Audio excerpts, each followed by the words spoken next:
Ah voilà, bonjour à tous, et je pense que j'ai vu tout le monde. Et c'est vrai que les chants que j'ai apportés vont être vraiment...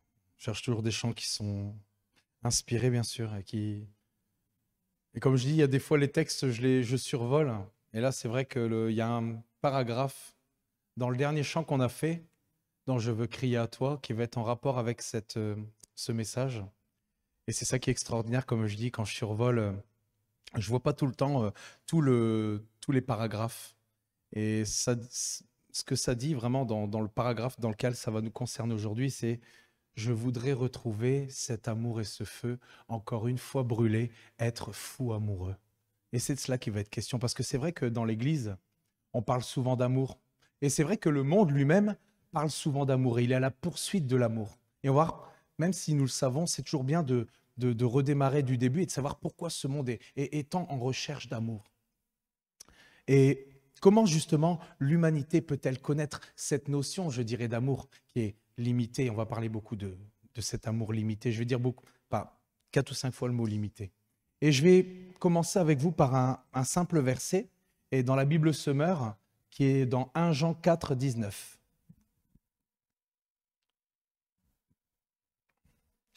Quant à nous, nous aimons parce que Dieu nous a aimés le premier. Ah là là, les chants sont tellement révélateurs. Et ce verset nous montre justement que c'est Dieu qui nous a aimés le premier, inconditionnellement, sans condition. Je pense qu'on le dit assez, mais c'est toujours bon de se le remémorer. Dieu aime parce qu'il est amour, c'est sa nature, c'est l'expression même de son être. Son amour était au commencement de toutes choses et nous avons été créés pour lui ressembler, pour aimer. Et si nous sommes capables d'aimer, c'est uniquement parce que lui, il nous aime et qu'il nous a aimés le premier. La parole de Dieu nous dit justement que l'amour est de Dieu. Et d'ailleurs, j'aime bien ce que nous avons dit dans les chants quand on a dit justement que l'amour a souffert la croix. Et on va en parler un peu plus loin. J'aime bien. J'aime bien quand on donne ces noms directement au Père, à Jésus. Je trouve ça extraordinaire parce que c'est la nature même. Amen. Nous avons justement chanté tout à l'heure un chant dans lequel il y avait un ordre des choses, je dirais, et qui est en rapport avec ce verset.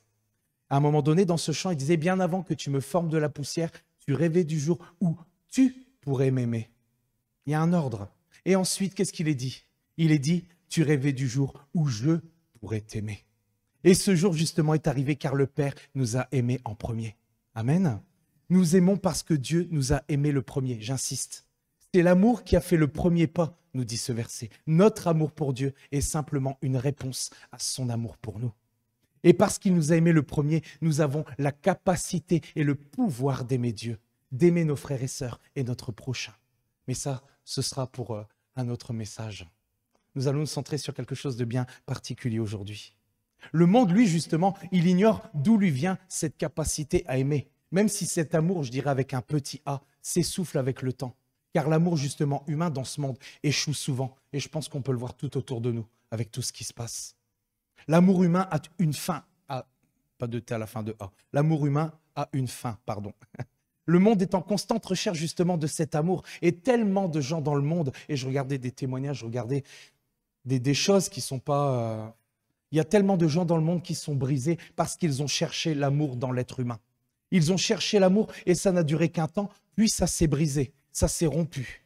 Et justement, je garde en tête, mais j'écris toujours ces témoignages quand j'entends justement beaucoup de témoignages de personnes autour de moi qui se sont séparées, qui se sont déchirées. Ça fait 15 ans maintenant que je suis avec Amandine et je peux vous dire une chose, c'est que toutes les connaissances, toutes les relations avec qui nous avons justement hors de l'Assemblée, ben, majoritairement, même presque tout, il reste presque plus personne comme couple. Il y a presque plus de couple. Il y a tellement eu de déchirements, tellement eu de choses qui se sont passées parce que, et on va voir pourquoi. On va voir pourquoi. Et c'est terrible, je trouve. C'est terrible parce que quand on voit qu'il y a des enfants, on dit toujours quand on voit qu'il y a des enfants qui sont en jeu, c'est terrible, je trouve. Amen. C'est toujours triste. Et c'est ça. Parce qu'il n'y avait plus de relation. Parce que justement, il n'y avait plus d'intimité. Des murs se sont construits parfois. Et donc, comme je disais, ils ont cherché l'amour et ça n'a duré qu'un temps. Et puis ça s'est brisé. Vous allez voir où je vais en venir après. Puis ça s'est brisé, ça s'est rompu. Et il y a eu une blessure. Et la recherche d'amour, elle, par contre, elle continue. Et puis, ils vont vers d'autres et elles sont encore brisées parce que l'amour simplement humain ne comble pas. C'est l'amour de Dieu qui comble. Amen. C'est l'amour de Dieu qui comble. Car c'est lui l'initiateur du véritable amour. Amen. C'est ce que je disais. On va parler beaucoup d'amour encore aujourd'hui. Mais comme on sait que c'est l'amour qui soutient tout, ça va, je risque rien. Et ce monde, justement, possède cette capacité, et j'ai bien mis en gras ici, souligné, et entre parenthèses, cette capacité limitée d'aimer. Car Dieu, par son amour, nous a modelés et nous a façonnés dès le commencement. Parce qu'il voulait partager son amour. Il voulait une relation, il voulait une communion, une intimité avec sa création. Amen. Pourquoi le monde est autant à la recherche de cet amour? Parce qu'il a été façonné à la base. Nous avons tous été façonnés de la main de Dieu par son amour, dans son amour. Amen. Et je vais prendre avec vous justement qu'est-ce qui a bien pu se passer. Mais on le sait déjà, mais c'est toujours bien, comme je dis, de prendre une base. Et je vais prendre avec vous dans la Bible d'Arby, Romains 8, 20.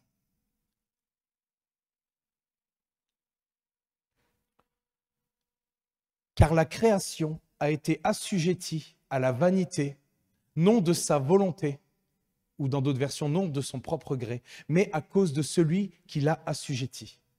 Donc, pour résumer, avant la chute de l'homme, à cause de la désobéissance de nos premiers parents, Adam et Ève, avant cela, il n'y avait ni désordre, ni destruction, ni corruption, ni souffrance, ni maladie. Amen. Et d'ailleurs, dans la parole de Dieu, à la fin, il dit que quand nous serons toujours avec le Seigneur, toute la souffrance, tout va disparaître. Ça va être tellement extraordinaire. Alors continuons de persévérer et de tenir et de voir justement plus loin que ce qui nous arrive maintenant. Amen. Merci Saint-Esprit. Ah, mais c'était l'amour. L'amour était omniprésent. C'était l'amour qui était le soutien de toutes choses. Et je le disais tout à l'heure.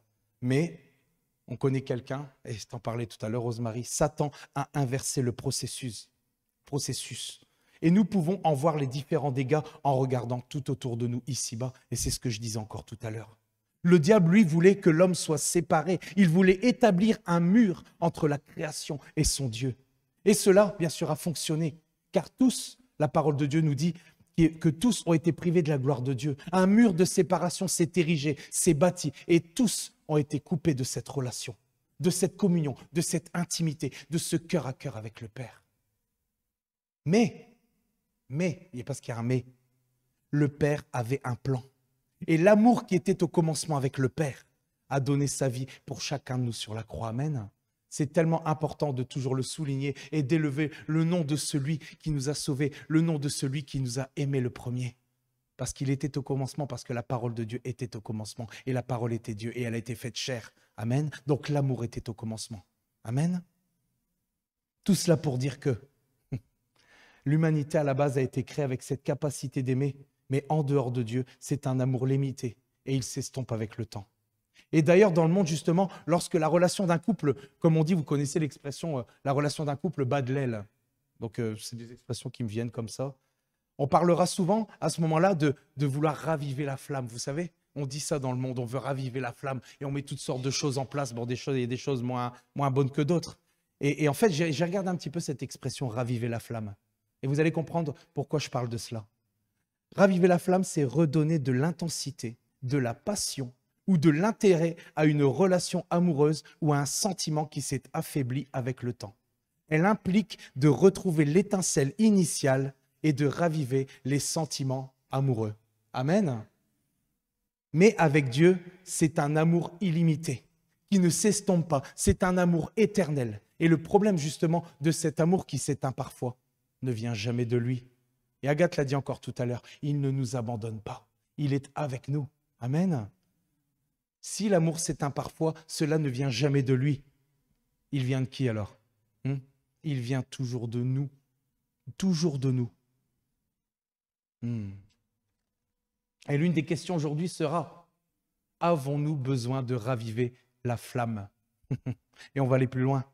Et aujourd'hui, justement, nous allons parler de la vision extraordinaire de Jean, rapportée dans les 3 premiers chapitres de l'Apocalypse. Il voit Jésus marchant au milieu des 7 églises d'Asie du Nouveau Testament. Les yeux de Christ sont ardents Et ce qui est clair, c'est qu'il est venu justement pour juger ces églises avec justice, parce que nous avons un Dieu de justice. Amen. Et d'ailleurs, justement, Pierre a écrit, et on en a parlé la semaine dernière, car c'est le moment où le jugement va commencer par la maison de Dieu. Et on en a parlé justement il y a 2 semaines. Je continue. Alors que Jésus se présente parmi les 7 églises, il commença à juger selon le bien et selon le mal qu'il observait, que Jésus observait. Nous voyons dans ces chapitres justement que c'est Jésus qui s'adresse directement aux églises. Et non seulement il s'adresse à elles, mais il s'adresse aussi aujourd'hui à l'Église universelle, à chaque chrétien, à chacun de nous justement qui attendons son retour, même si beaucoup se sont lassés et beaucoup ne l'attendent plus. Nous continuons nous continuons d'être dans cette espérance parce que nous savons que Dieu, nous allons passer l'éternité avec Dieu, c'est ce que je disais tout à l'heure. Amen. Je suis vraiment heureux d'entendre ça. Et ça s'approche à grands pas, mes amis. Mais on a encore du travail. Et justement, le premier message qui était adressé, quand dit l'Esprit dit aux églises, il s'adressait aux chrétiens d'Éphèse. Et d'ailleurs, comme je le disais, à tous les chrétiens. Et je vais prendre avec vous, pour justement développer, dans la Bible Summer, Apocalypse 2, 1 à 3.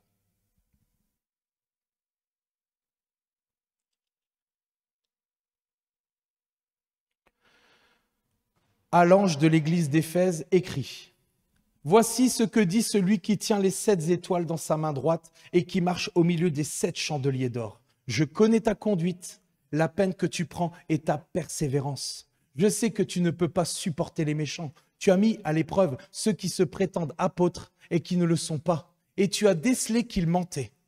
Tu as de la persévérance, tu as souffert à cause de moi et tu ne t'es pas lassé. Waouh! Beaucoup de chrétiens, justement, peuvent se reconnaître. Beaucoup, nous pouvons nous reconnaître dans ces versets comme étant fidèles. Nous œuvrons pour le nom de Jésus. Nous occupons diverses places, comme étant, par exemple, des pasteurs dans la louange, dans le service, ou ayant été fidèles dans les dîmes, dans les offrandes, ou qui soutiennent justement les ministères. Et je ne vais pas tout citer, parce qu'il a beaucoup de place. Cette assemblée étudie les Écritures, sinon il ne pourrait pas éprouver les faux docteurs et dénoncer les fausses doctrines. On est d'accord. Donc cette Église a du discernement et ne se laisse pas justement séduire. Elle ne tolère pas le mal, mais aspire à la vérité. Amen. D'ailleurs, justement, Jésus complimente 2 fois cette Église pour sa persévérance, parce qu'elle brave les difficultés et supporte tout avec courage pour le nom de Jésus. Tout cela est bon. Dieu fait des éloges à cette assemblée, aux assemblées. Parce qu'on a dit que non seulement il s'adressait à l'église d'Éphèse, mais il s'adresse aussi aux assemblées. Tout cela est bon et Dieu fait des éloges. Et parce que c'est des choses qui sont agréables à Dieu. Amen. Tout cela, c'est dans la volonté de Dieu. Et je continue maintenant le prochain verset. Apocalypse 2,4, dans la version normale.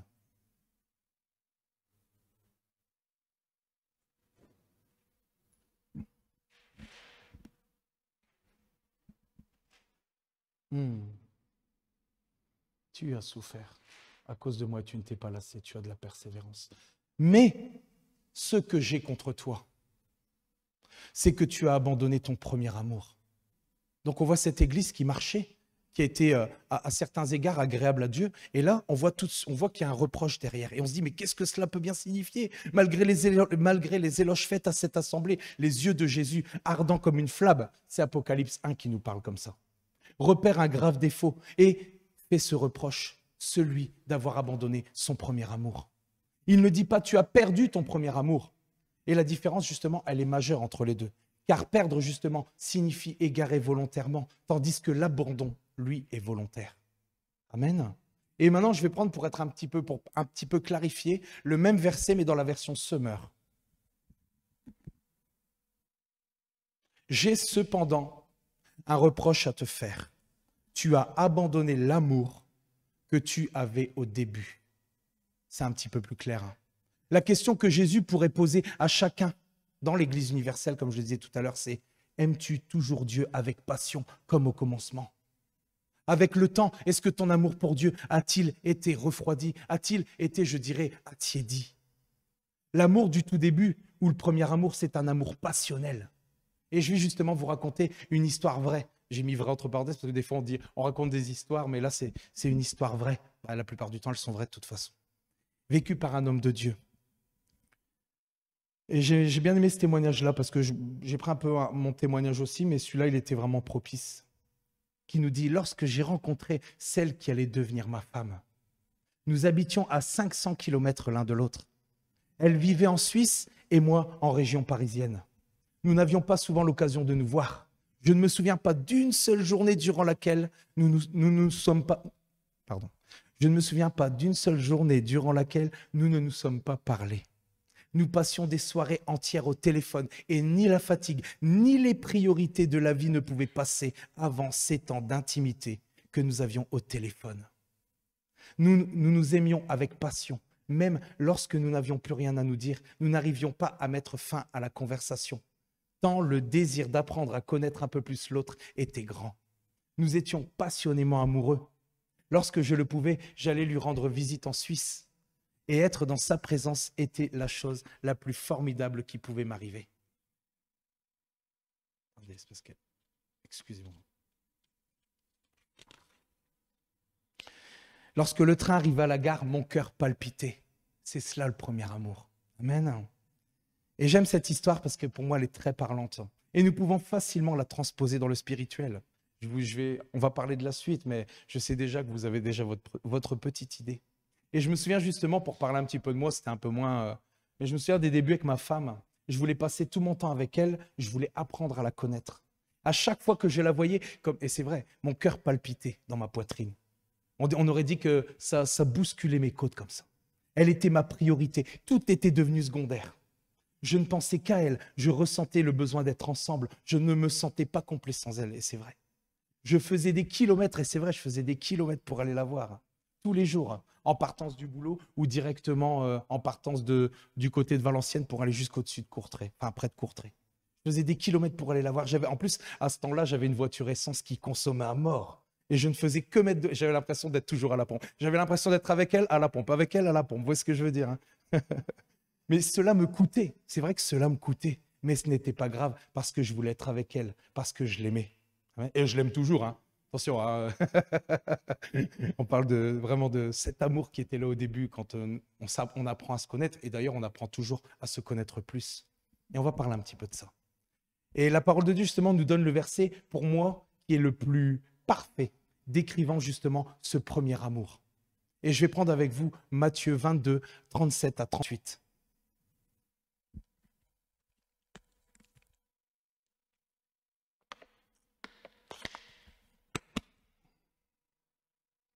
Tout le monde le connaît. Et j'aime bien la suite. Jésus lui répondit, « Tu aimeras le Seigneur ton Dieu de tout ton cœur, de toute ton âme et de toute ta pensée. » Il y a même un verset qui dit « de toute ta force ». Et là, c'est le premier et le plus grand commandement. Amen.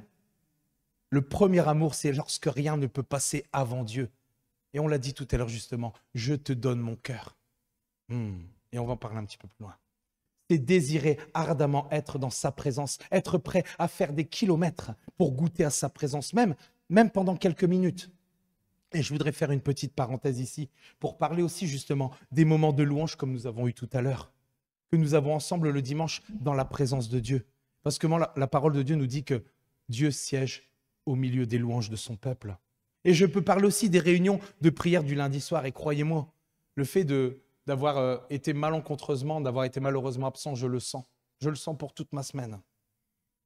Et les réunions du lundi soir, elles sont tellement importantes.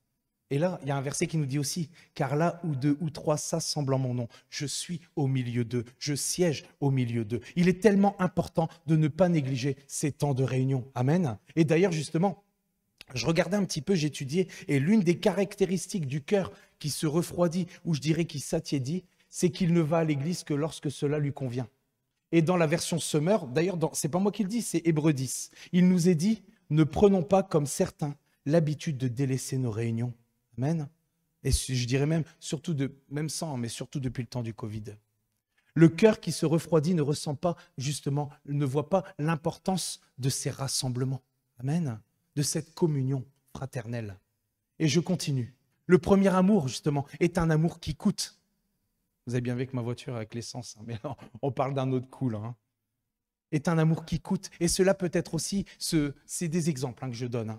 parce que moi, je me sens... on peut parler que de ce qu'on vit. Hein. Cela peut être aussi se coucher tard pour demeurer dans sa parole et la méditer afin de recevoir des révélations, car Dieu parle à travers sa parole. Amen. Combien de fois je médite sa parole et il répond même... Je peux être en voiture parfois et je médite un verset qui vient sur mon cœur ou quelque chose que j'ai vu à la maison ou d'ailleurs les versets qu'on reçoit journalièrement sur notre téléphone. Et je médite là-dessus. Et quand je médite, eh ben en fait, il répond naturellement à mes questionnements. Et c'est ça le réma. Amen. Le premier amour, c'est par exemple aussi devancer l'aurore. Devancer l'aurore le matin pour passer du temps de qualité dans sa présence à travers la prière. C'est un exemple. C'est parce que ça me concerne. Et je me souviens plus justement d'un dimanche où je me suis levé tard, où j'ai fait ce qu'on appelle, vous savez, on dit dans la société, j'ai fait la grasse mat. Moi, le dimanche, c'est du passé tout ça. Ce matin, d'ailleurs, comme je le disais, c'est pas pour parler de ça, mais c'est pour vous dire, je me suis levé parce que moi, ça me travaille et j'ai vraiment envie de faire les choses bien et avec Dieu, avec le Saint-Esprit. Je me suis levé ce matin et ça me travaillait, je me suis levé à 2h48, j'avais mis le réveil à 4h. Et après mon dos, je me retournais tout. Et à 2h48, je me suis levé, c'est précis, hein, parce que ça m'a marqué. Hein. Ça piquait. Hein. 2h48 pour continuer ce message. J'ai devancé l'aurore pour passer du temps de qualité avec Dieu, centré sur lui, faisant de lui ma priorité. Amen. Et vous allez voir où je vais en venir. Et il y a une question qui se pose ici. Où en sommes-nous justement dans notre relation avec Dieu? Que faire lorsque nous avons abandonné notre premier amour? Amen. Et justement, je continue l'histoire de cet homme avec sa femme. Justement, et là ici, il parle quelques années après. Après quelques années de mariage, avec l'arrivée des enfants, waouh, la démonstration de mon amour pour mon épouse s'est quelque peu refroidie.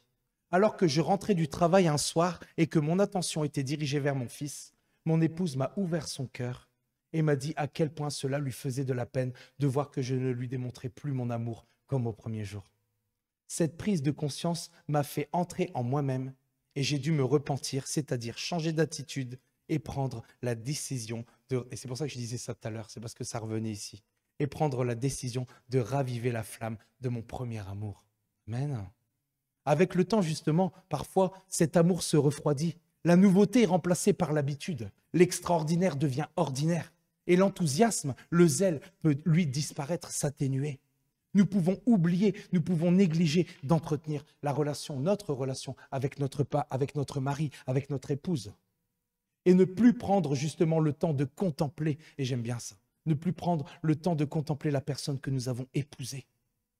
Le meilleur choix, justement, je parle ici, ça partait de mon opinion, le meilleur choix qui se présente à nous est d'en prendre conscience, de se repentir.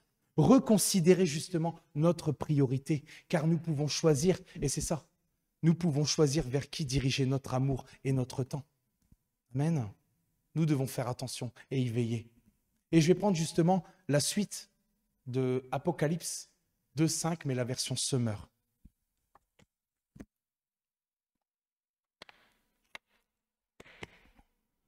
Qui est transposé justement ce qui vient d'être dit ici dans le naturel. Allons, allons. Rappelle-toi d'où tu es tombé. Change et reviens à ta conduite première. Amen. Sinon, c'est un peu moins marrant, sinon je viendrai à toi et j'ôterai ton chandelier de sa place si tu ne changes pas. C'est ce que Dieu nous dit ici, de prendre garde à cela, de prendre conscience d'avoir perdu cette étincelle du début, ce premier amour dans notre relation avec lui. Et justement se repentir, faire cette démarche de prendre conscience et de se repentir, de raviver la flamme, de revenir aux ailes du tout début, à ce premier amour, car nous sommes l'épouse et il est l'époux. Amen. Est-ce que vous le croyez? Nous sommes l'épouse et il est l'époux. Nous devons reprendre le temps de contempler. Merci beaucoup, merci beaucoup. Merci beaucoup. Je regardais dans le dictionnaire, peut-être que... Et c'est ça. Nous devons reprendre justement, reprenons, comme dirait Roby, parce que devons, à chaque fois, ça fait devons. Reprenons le temps de contempler celui à qui nous sommes fiancés. De rétablir et entretenir cette relation, cette communion, cette intimité, cette proximité, ce cœur à cœur. Je les ai tous dit, je pense, mais c'est tellement parlant. Car nous avons le choix de vers qui nous allons diriger notre temps. Nous avons le choix de vers qui nous allons diriger notre amour. Si Dieu ne devient pas ou ne redevient pas le plus grand désir de notre cœur, c'est que nous avons abandonné notre premier amour. Et prenons l'exemple justement, un exemple qui est parlant, c'est vrai qu'on prend souvent son exemple, mais c'est tellement révélateur. L'exemple de David. Même si voilà, il est comme nous, il a eu des hauts et des bas. Mais c'est quelqu'un qui aimait Dieu. Et je vais prendre avec vous dans la Bible Louis II 21, le psaume 73, 25. Ah, il avait déjà mis.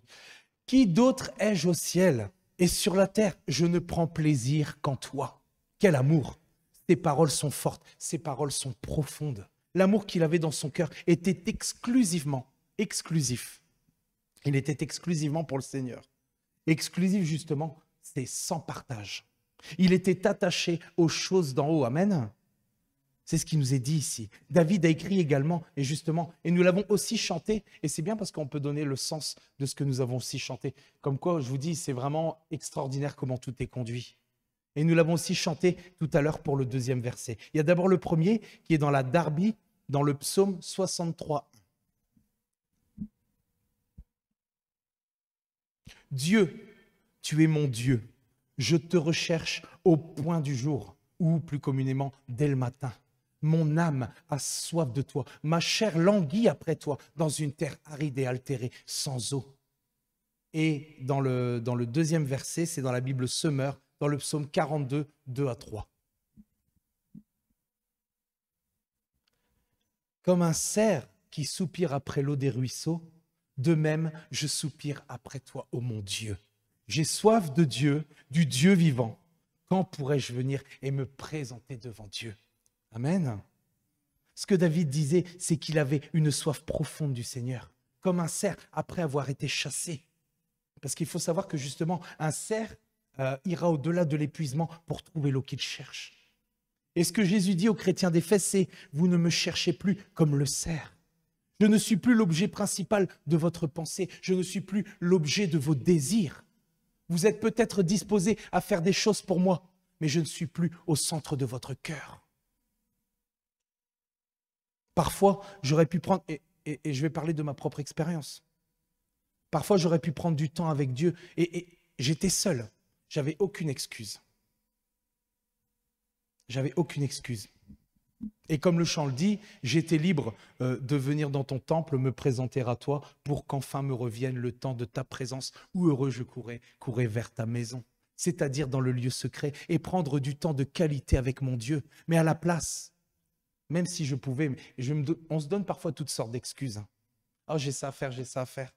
Je faisais autre chose et croyez-moi que l'ennemi sait y faire pour occuper un maximum notre esprit, pour occuper un maximum nos pensées. Il veut toujours dresser ce mur entre nous et Dieu. Amen. Afin que justement nos priorités changent, que justement Jésus devienne secondaire. Et pour exemple, justement, moi en fait, si vous voulez, je monte des PC. Et j'aime bien faire cela, monter des PC. Je suis dans tout ce qui est électronique et tout. Je monte tout ça. En plus, on est vraiment dans une ère où on est dans le numérique. Et moi, c'est vrai que j'aime bien faire ça. Et je me suis rendu compte, et ça me coûte, que cela prenait pas mal de mon temps. Alors j'ai dit récemment à Dieu, c'est ce que je me suis fait la réflexion ici dans la semaine, parce que je ressentais justement que l'objet principal de mes désirs commençait à se tourner ailleurs. Et donc j'ai dit à Dieu que j'arrêtais les projets de ce type qui volent mon temps, celui que j'aurais pu consacrer à Dieu. Et cela me coûte, parce que j'aime bien faire ça. Mais cela me coûte. Et je ne veux pas perdre ce premier amour. Je veux que Jésus soit au centre de ma vie, au centre de mon cœur. Jésus soit le centre. Amen. Nous ne devons pas perdre la vision. Oui, il est vrai que lorsque nous sommes occupés, et c'est vrai, et c'est important, de honorer Dieu, de prier Dieu, de prier Dieu quand nous sommes parfois occupés. Parce que c'est vrai qu'on a des tâches à faire, on a des choses à faire. Et c'est toujours bon de rester connecté. Amen. Lorsque nous sommes occupés à faire certaines choses, nous pouvons parler à Dieu pendant ces occupations. Mais notre attention n'est pas entièrement sur Dieu. Mais parfois, on a des obligations. Mais notre attention n'est pas entièrement sur Dieu. Et je vais prendre avec vous justement dans la Bible Semeur, Matthieu 6, 6.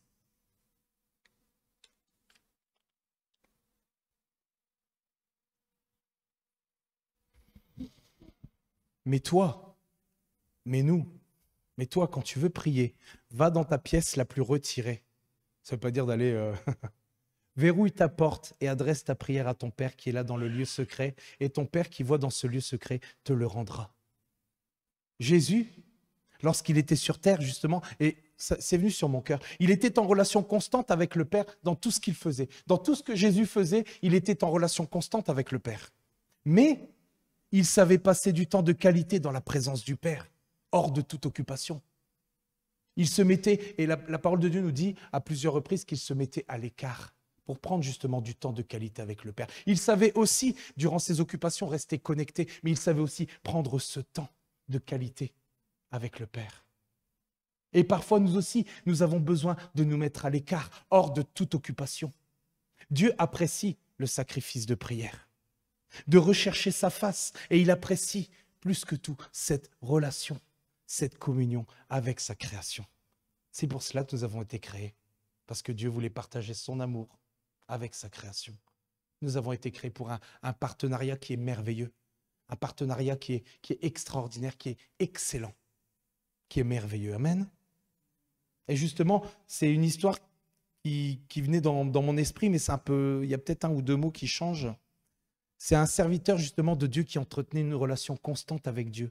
Il recherchait sa face tous les jours. Il prenait du temps de qualité avec Dieu. Et peu à peu, il a abandonné ce premier amour. Et il envoya justement, et Dieu, parce que je dis il, mais Dieu envoya quelqu'un à la rencontre de cet homme, à la rencontre de ce serviteur. Et il lui dit, va lui dire qu'il me manque. Amen. Va lui dire qu'il me manque. Vous savez, Dieu est une personne qui a un cœur. Il est la personne, pour moi, la plus extraordinaire de l'univers.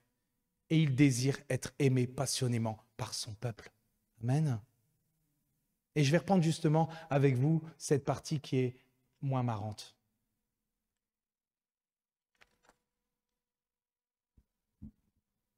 Dans Apocalypse 2,4. Mais ce que j'ai contre toi, c'est que tu as abandonné ton premier amour. Et justement, pour moi, l'autre définition justement de parler de ce refroidissement, de cette tiédeur dans l'amour, ne nous parle pas de froideur envers Dieu, mais plutôt d'un amour, je dirais, bon marché, d'un amour peu coûteux. Et je vais paraphraser justement ce qui nous est dit ici au-dessus. Mais ce que j'ai contre toi, c'est que tu as abandonné ton premier amour et la discipline coûteuse de venir en ma présence pour avoir cette communion et ce partenariat avec moi. Jésus parle ici de chrétiens qui, au départ, comme ce serviteur, l'aimaient ardemment. Il disait, il est possible que quelqu'un qui avait autrefois un cœur d'amour pour moi laisse son zèle justement, et c'est ce qu'on disait tout à l'heure, s'atténuer au point de prier rarement. Amen. Puissions-nous imaginer justement l'offense que cela représente pour Christ. Notre époux, parce que oui, nous sommes l'épouse et il est l'époux. Quel genre de mariage justement peut-il y avoir quand un mari et sa femme n'ont pas de moment d'intimité privée, n'ont pas de relation? Et c'est ça, malheureusement, qui perd dans le monde, c'est que des murs se construisent.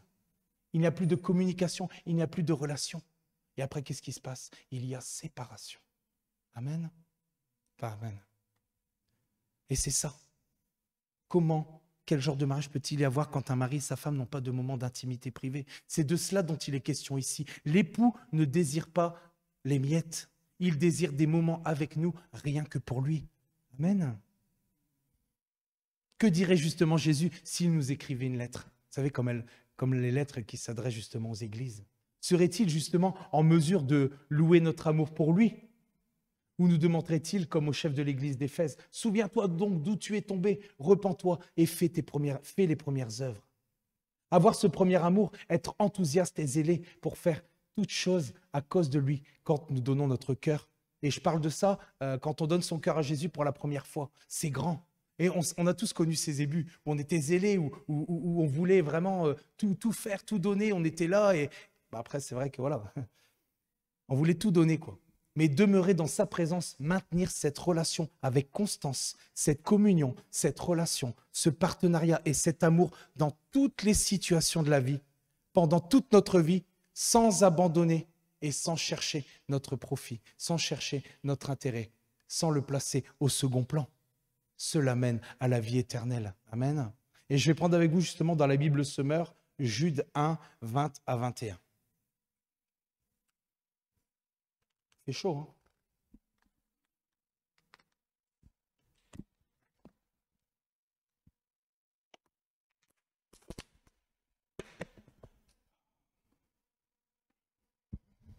Ah ouais, c'est vrai qu'on l'entend dans le micro, ça. Alors. Mais vous, très chers amis, continuez à fonder votre vie sur votre foi la plus sainte. Priez avec la puissance de l'Esprit Saint. Eh oui, il n'y a pas de secret. Maintenez-vous dans l'amour de Dieu, plaçant votre attente dans la bonté de notre Seigneur Jésus-Christ en vue de la vie éternelle. Oh. Vous savez, nous aurons beau faire justement les œuvres décrites au début d'Apocalypse 2, là où Jésus justement fait des éloges. Mais si notre cœur n'est pas continuellement attiré par la présence de Dieu, alors nous avons perdu notre amour pour lui. Amen. Et justement, j'avais cette pensée qui m'est venue tout à l'heure. Quand on voit Marthe et Marie, qui c'est qui a eu la meilleure part? C'est celle qui n'était pas dans ses préoccupations, c'est celle qui était en relation avec Jésus, c'est celle qui était dans la présence de Jésus. C'est elle qui a eu la meilleure part. Amen. C'est lui qui doit être notre centre. Et justement, c'est ça que je disais. Mais si notre cœur n'est pas continuellement attiré par la présence de Dieu, alors nous avons perdu notre amour pour lui. Toutes nos œuvres sont vaines si nous ne revenons pas à ce premier amour fervent. Quand on dit fervent, je reviens au mot passionnel et ardent pour lui. Aimer Jésus ne se résume pas justement à parler d'action. Quand tout à l'heure on parlait du service, on parlait des différentes... Aimer Jésus ne se résume pas à des actions seulement. Cela implique la discipline quotidienne d'entretenir une relation, une communion, une intimité, ce qui aura un coût. Alors, ne nous laissons pas voler notre temps. Amen. Est-ce que nous avons justement besoin de raviver la flamme? Est-ce que nous, et cette pensée, elle m'est venue tout à l'heure, est-ce que nous avons besoin de renouveler nos vœux? Vous savez, comme dans le mariage, j'avais cette pensée, je me suis dit, waouh, Seigneur, c'est extraordinaire ce que tu me dis là. Est-ce que nous avons besoin de renouveler nos vœux? Dans le sens où, comme tout à l'heure nous l'a dit, parce que c'est vrai qu'on pense toujours à un chant de conversion, je te donne mon cœur. Mais je pense qu'on peut renouveler nos vœux en disant, Seigneur, je te redonne mon cœur, ou je te donne mon cœur. Il ne m'appartient plus. Amen. Et justement, vous allez comprendre où je vais en venir. C'est comme lorsque Marie et Joseph ont perdu Jésus. Ben oui. Vous allez voir où je vais en venir. Ils l'ont laissé au temple de Jérusalem. Et je vais prendre avec vous Luc 2, 42 à 43. Tout le monde connaît. Lorsqu'il fut âgé de 12 ans, ils y montèrent selon la coutume de la fête. Puis, quand les jours furent écoulés et qu'ils s'en retournèrent, l'enfant Jésus resta à Jérusalem. Son père et sa mère ne s'en aperçurent pas. Ah bon? Ils ont supposé qu'il voyageait avec Jésus, même s'ils ne l'avaient ni vu ni parlé. Lorsqu'ils ont réalisé qu'il était parti, ils se sont retournés pour le retrouver là, où ils l'avaient vu pour la dernière fois. Ils sont retournés sur leurs pas. Leur situation, ici, est la solution pour nous. Nous avons peut-être quitté Jésus, entre guillemets. Nous l'avons peut-être délaissé. Si c'est le cas, alors justement, faisons marche arrière. Revenons à notre première conduite, comme nous le dit la parole de Dieu, à ce premier amour, et revenons au temple, dans le lieu secret, pour le retrouver. Amen. Car il n'a pas changé d'endroit, il est là où il a toujours été. Amen. C'est nous qui devons être là au rendez-vous. Et je vais prendre avec vous un dernier verset. C'est vrai que j'ai été un petit peu vite peut-être, mais je m'emballe. Et je vais prendre avec vous un dernier verset, qui est le psaume 27, 4. Je demande à l'Éternel une chose, que je désire ardemment. Je voudrais habiter toute ma vie dans la maison de l'Éternel pour contempler la magnificence de l'Éternel et pour admirer son temple. Amen. Le psalmiste ici, il réduit sa vie à une chose importante, primordiale, cruciale. Il a le désir ardent de demeurer dans la présence de Dieu toute sa vie, quotidiennement. Et que cela puisse être aujourd'hui, que cela puisse devenir ou redevenir notre désir. Amen. Amen. Ah, Ben, c'est ce que je voulais vous apporter aujourd'hui. J'espère avoir été clair. Avons-nous justement besoin de raviver la flamme? Est-ce que nous avons besoin de renouveler nos vœux avec l'époux? Amen. Hmm. Merci Saint-Esprit. Je rends grâce à Dieu et comme je le dis et je le pense, ce n'est pas par habitude. Je suis vraiment heureux d'être là au milieu de vous, d'être parmi vous. Et j'échangerai ma place pour rien au monde. Donc voilà, bah écoutez, je vous souhaite vraiment un bon dimanche. Sachez que je vous aime et Dieu vous aime, plus que moi. Ouais, merci. Donc voilà, soyez bénis, bon dimanche à tous et à demain pour la réunion de prière. Amen. Amen.